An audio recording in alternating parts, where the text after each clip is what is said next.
Hi, my name is Brian Brown, and for the past 6 weeks, I've been involved in a program that's taken me on a long journey and has allowed me to see my city in a whole new way.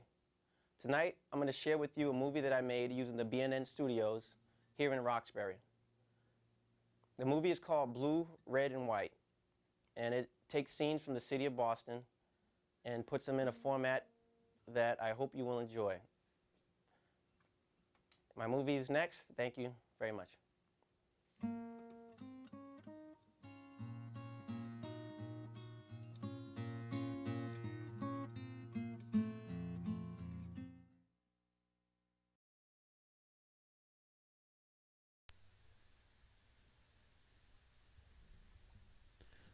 Blue, red, and white. Patterns of blues and reds and whites swirl about my head like bright lights. And somehow I am confused.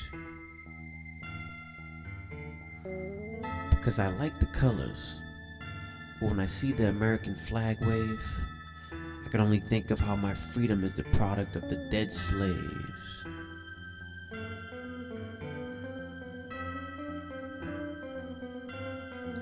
It's because their humanity was too strong to just disappear in shallow graves and waterlogged resting places. I like the blue because the color of the oceans reflect of the sky.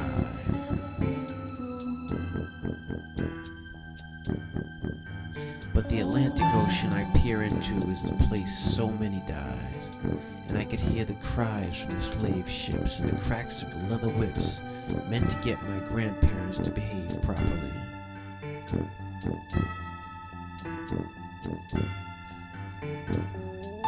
I could feel my body sinking into this blue, my bones heavy with water, my flesh still burning as the salt cleanses the wounds from the welts.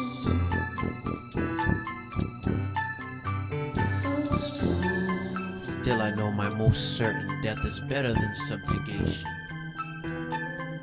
I like the color blue though.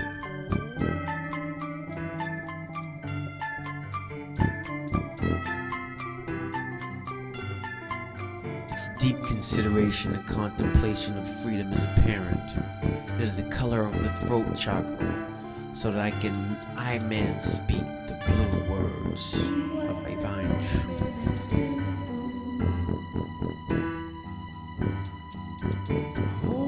No wonder those brothers and sisters call their music blues. If you got a multiplicity of blue, then surely freedom is around the corner, and I'm certain that's what they hoped.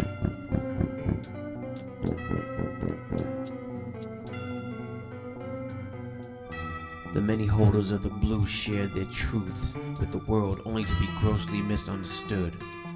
But thus is the plight of all color masters, bringing the paint for a world full of blah, blah, blah. I like the color red though. Nothing like a red Porsche careening down the highway, or strawberries on a hot summer day, or the cardinals that greet you from the treetops of Indiana when the morning light stirs you from your dreams and back where you'd be. I always remember going to Mississippi and Alabama and seeing dead dirt for the first time, red.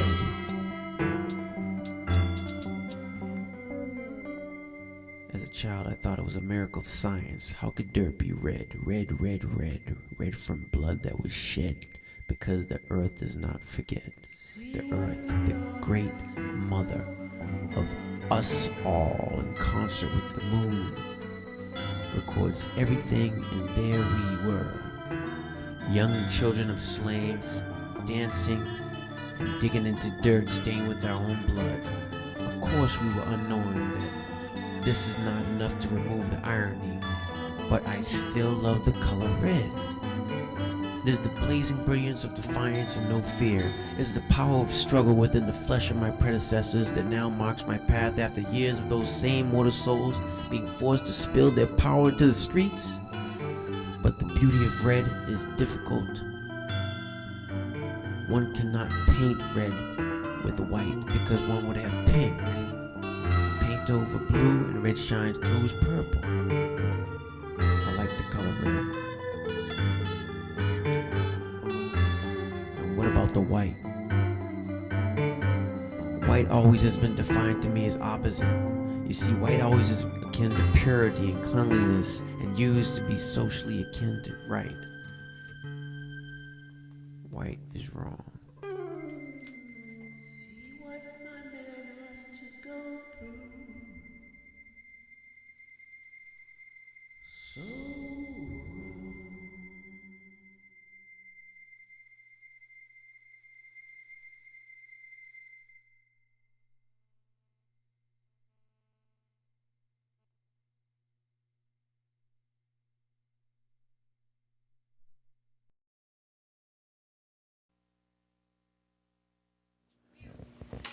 Hi, my name is Brian Brown, and thank you for watching my film. Today I'm sitting here with Barbara Barrow Murray, and we're going to comment on the film. First, I'd like to comment that I made the film at the facilities here at B&N Studios in Roxbury, and for the longest time I didn't know that this place existed.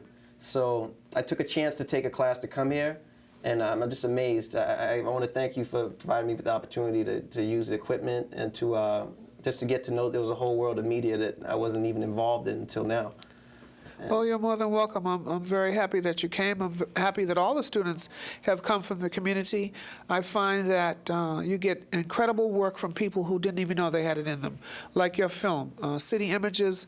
It was quite remarkable. It was something that I was really impressed with. It showed me the city that I walk through every day or drive around every day in a way that I had not seen it before.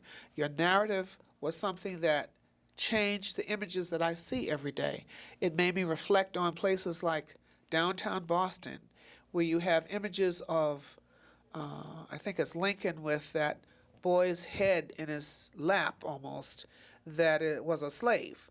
And Lincoln is looking very authoritative, as of course he would.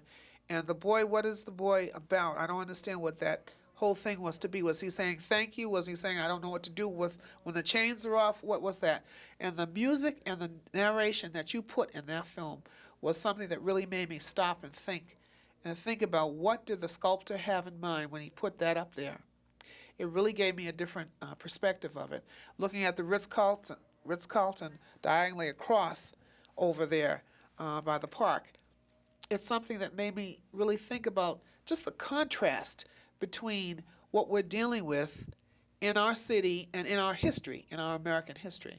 It was really quite an incredible student piece, and I want to congratulate you for it. Thank you, thank you. I enjoyed making it, but at the same time, while I was making it, it brought up a lot of, I guess, bad blood in me to actually realize that the statues that we revere in the city of Boston are slave owners who, that's the statue of Lincoln. He's an emancipator, but his family actually owned slaves. That's right. So while I was filming, the putting the clips together, I mean, I just couldn't believe, like you said, he is a noble figure standing above this slave who's emancipated, who's on his hands and knees, and the positioning is like saying, he's still nothing. He's not a man. He can't stand on his feet, even though he has his freedom.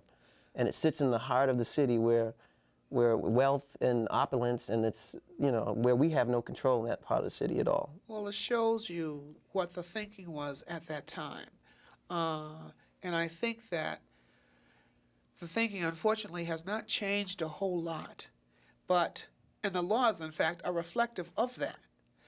But your narration and your music, very well-selected pieces, is something that's going to make people take a second look. I'm very happy that you did that. It's an incredible, thought-provoking piece, particularly as a student piece. It makes me wonder what kinds of things you'll come forth with in the future. I look forward to seeing that. Thank you, thank you.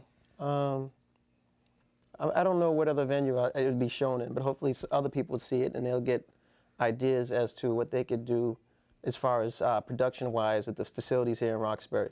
Because I'm sure if more people knew this place existed, it would compel them to go out and learn how to use this equipment. They got the best instructors here at B&N, and they'd come here and use the equipment, and they could put out whatever energies they have into something that's productive. And positive. And positive, right. That's right. Well, one of the things that you know about BNN is that all student producers must take their work, whether it's in the studio or in the field department where you go out and you shoot in the field, as Brian did in the piece that preceded this interview. You must air your piece on BNN. So those viewers alone, that's over 490,000 households that will see that piece. Will have the opportunity to see that piece. And one of the things I encourage you to do is to print flyers and drop them off at as many organizations and community groups that you can, so that viewers will know when it's coming on, and you can flag it so people recognize that the fact this City Images piece is coming on at that time, and they'll get to watch it. They also, because it will be encapsulated in a piece called Early Works, it means that all of this work that comes out on Tuesday night is work of new producers. And it's work that I would love for the viewers to take advantage of, to look and see what kind of works you do as your first piece, and then to hopefully be able to take that piece and think about what they can do, as you said, what they can do with the ideas that they have. And I know people walking, we're situated in a mall now. We're going to be moving soon to Eggleston Square. But even in the mall, as people go back and forth doing their shopping and their daily errands, people look and they just keep walking. We have signs out and everything, but I don't think people really get it. Yeah, right. Those who feel bold enough to walk through the doors really come to something very special. Right. I didn't know about Access myself until I left broadcast television and came to talk to the general manager, Curtis Henderson, and he let me know what was going on here. I came to talk to him about something entirely different. He let me know what was going on here and asked me to come here and teach. I'm glad I did that. I'm glad you did too. Matter of fact, I forgot to give you your accreditations, I guess, or your applause. You have got Emmys for your show, Say Brother. Am I right? Yes, I have. That's what I heard. Several Emmys, yes. Several Emmys for that show. That was on GBH during... That was on Channel 2. Channel 2. Actually, it started in '68, and I think the last show, well, they changed the name to Basic Black, I guess, in the mid-'90s. Right. Or maybe it wasn't even 2000.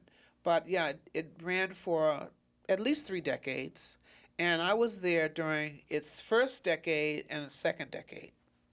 So I went from the 70s, the mid-70s, to the mid-80s. So it was a good time to be there, and I enjoyed that. Yeah. I'm glad to look at my film and say it was good, I feel that, it makes me feel good because you know good TV and you know good media. And I'm sure you know there's not a lot of us putting out our own media. So hopefully people who see the movie and who switch on the channel, BNN channel 23 or channel 9 or channel 53 on, what's that other network, RCN? 83 on RCN. 83 on RCN. They could realize that they have the opportunity to put out whatever media they want, whatever content they want. Not whatever content, but I guess they don't really edit what you do. I mean, if it's controversial, they'll put it on late at night, and they'll put on whatever you want. But thank you for watching my film, Barbara. I feel relieved somebody saw it. And I really have to thank everybody at the BNN program here. What also troubled me real quick, I just want to say that they had a class that they were offering, and the class wasn't filled. For people out there who want to do the same thing I'm doing, called Manny Santos. He had a class he was going to try to start 2 days ago, and they didn't have enough people. So I was amazed they didn't have enough people, because I think enough people drive by this place and don't realize it's a great place. Barbara, they're rushing me off. Thank you for watching my movie. And everybody out there, thank you. And that's a wrap. Okay. BNN.